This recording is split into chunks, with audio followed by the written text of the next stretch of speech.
ঋণের অভাব, ইমেজ ও ব্র্যান্ডিং দুর্বলতা সহ নানা কারণে রপ্তানিতে ভালো করতে পারছে না ক্ষুদ্র, ছোট ও মাঝারি প্রতিষ্ঠান। উন্নয়নশীল দেশে উত্তরণের পর শুল্ক বেড়ে যাওয়া সহ আরও নানা চ্যালেঞ্জে পড়বে এই খাত। এসব চ্যালেঞ্জ মোকাবেলায় অন্তর্ভুক্তিমূলক নীতি, ব্র্যান্ডিং কৌশল উদ্ভাবনে সরকার বেসরকারি খাত দুই পক্ষকেই এগিয়ে আসতে হবে। দুপুরে রাজধানীর মতিঝিলে একটি ঢাকা চেম্বার আয়োজিত সেমিনারে এইসব কথা উঠে আসে।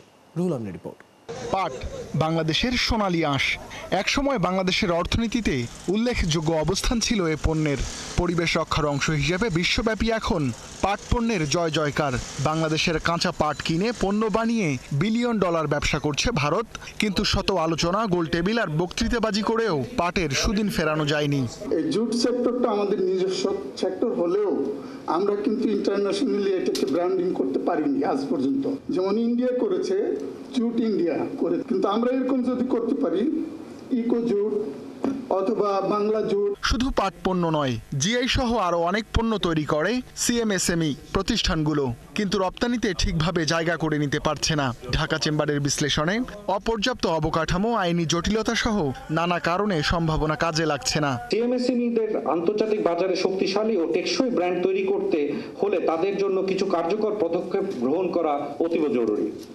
সিএমএসএমই-কে স্থানীয় এবং আন্তর্জাতিক স্বীকৃতি সার্টিফিকেশন যেমন আইএসও স্ট্যান্ডার্ডস অর্জন সহায়তা করা প্রয়োজন। এছাড়া কাস্টমস, লাইসেন্সিং এবং ডকুমেন্টেশন প্রক্রিয়া সহজ করা। দেশের মোট শিল্প প্রতিষ্ঠানের 90%ই ক্ষুদ্র, ছোট ও মাঝারি সিএমএসএমই। রপ্তানিতে এ খাতের অবদান 25%। ব্যবসায়ীরা বলছেন, কর্মপরিবেশের উন্নতি, ব্র্যান্ডিংয়ে যথাযথ উদ্যোগ নিতে পারলে রপ্তানির বড় শক্তি হবে সিএমএসএমই খাত।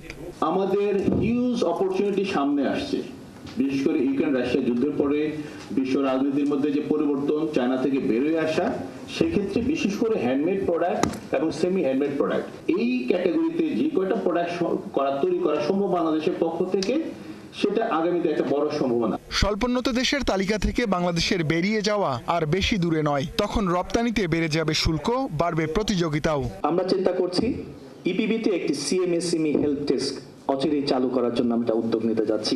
এবং শুধু এটাই না, আমরা আমাদের স্টেক হোল্ডারদের যদি সমর্থন পাই, আমরা একটি রপ্তানি ইকোসিস্টেম নেটওয়ার্কও তৈরি করব। বিশ্ববাজারে অবস্থান শক্ত করতে মানসিকতা পরিবর্তনের আহ্বানও জানান এই কর্মকর্তা।